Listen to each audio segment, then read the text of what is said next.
Bien, la semana pasada habíamos dejado en el tintero un tema muy importante relacionado con las expectativas que se tienen del próximo gobierno del Estado y adicionalmente dentro de esas expectativas, ¿qué sucede con la deuda? Eso es que la situación es bastante complicada y se habla de contratar nueva deuda. Y hablo de nueva deuda porque ya se ha solicitado anteriormente deuda, crédito, para sufragar, para pagar ciertas actividades, o no quiero decir exactamente inversiones, porque ese es el problema de que cuando se contrata deuda, de acuerdo con la Constitución del Estado, desde luego con la Constitución de los Estados Unidos mexicanos, esa deuda debe ser siempre para invertir, no para emplearse en gasto corriente, es decir, para pagar salarios, sueldos, lo que llamamos gasto corriente, sino para invertir. Si estoy hablando de infraestructura, de obra pública, etcétera. Entonces no sabemos hasta qué punto efectivamente esa deuda, lo que se ha contratado, se ha hecho para invertir y no para pagar pasivos, es decir, gasto corriente, algo que ya se había contratado, como sucedió con el gobernador Lázaro Cárdenas Batel, que ya casi al retirarse del gobierno, ¿verdad? Un gobierno de 6 años, recordemos, pidió crédito para pagar, y así fue, pasivos, ¿sí? Para pagar compromisos que ya se había echado encima. Esto nos lleva también al otro asunto que es muy importante, que tiene que ver con el presupuesto. Existe lo que ustedes llaman un presupuesto de egresos, es una ley de ingresos, de cuánto va a recibir el Estado, el gobierno, ¿verdad?, por concepto de participaciones X o Z del gobierno federal y de los impuestos del gobierno en el Estado. Entonces hay una ley de ingresos y también se dice en qué se va a gastar se van a gastar esos recursos, ese dinero, en qué se va a gastar.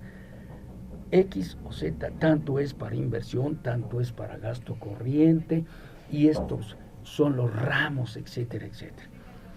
Y por eso es de extrañar, sorprender que al final de cuentas digan, me faltó o me faltaron recursos. Aquí la cuestión que yo deduzco son dos. La deuda que recibe el actual gobernador, hasta cuál fue la cantidad y cuál ha sido la cantidad que él ha generado. Pero lo más importante, y que aborda el otro tópico, el lugar común, es el derecho a la información, es decir, en qué fueron gastados el monto motivo de la deuda. ¿Sí? ¿Por qué? Porque ahora se dice que el gobierno federal no ha administrado los recursos que le corresponde a determinado rubro y que por eso los empleados del Poder Ejecutivo, incluso algunos se quejan de poder alcanzar a la universidad, no hayan percibido algunas quincenas o las hayan percibido fuera del tiempo normal. Entonces, aquí la primera cuestión que me surge es la siguiente. ¿Cuál fue el monto de deuda que se recibió? ¿Por qué? Porque efectivamente durante la administración del gobernador Lázaro Cárdenas Batel se supo, ¿sí?, posteriormente que se pagaba a los propietarios del equipo Morelia determinada cantidad para mantener el Morelia aquí.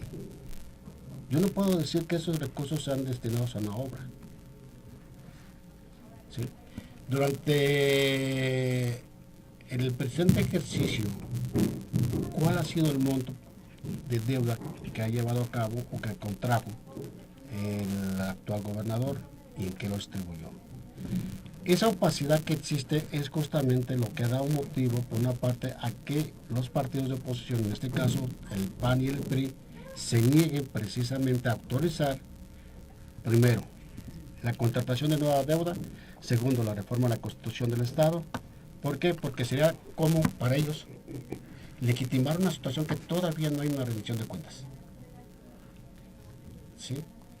¿En qué se fue los créditos contratados por parte de la pasada administración y la actual? ¿Cuáles son las obras?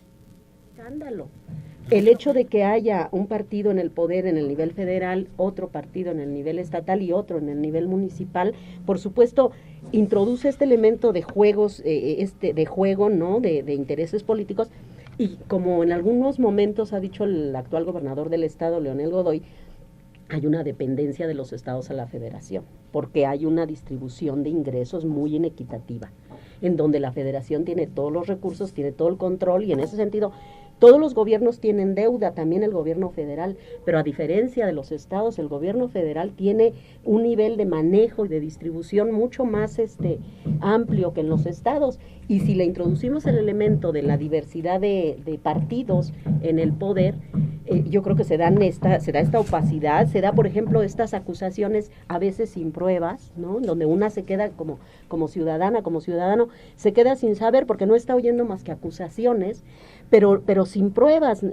Yo pienso que el hecho de que haya ahorita actualmente un procedimiento legal es muy significativo para aclarar quién miente, quién dice la verdad. O sea, si hay un procedimiento jurídico es porque, hasta donde yo entiendo, los recursos federales muchas veces se asignan como un medio precisamente para salvar la problemática del Estado, pero sin, digamos, una obligación de por medio. O sea, se han aumentado recursos sistemáticamente durante los años anteriores y por eso se puede hacer un recorte, ¿no? Porque no son recursos oficialmente asignados, sino extensiones del presupuesto, aumentos que sistemáticamente en los años previos se habían estado dando y que hoy no se dieron.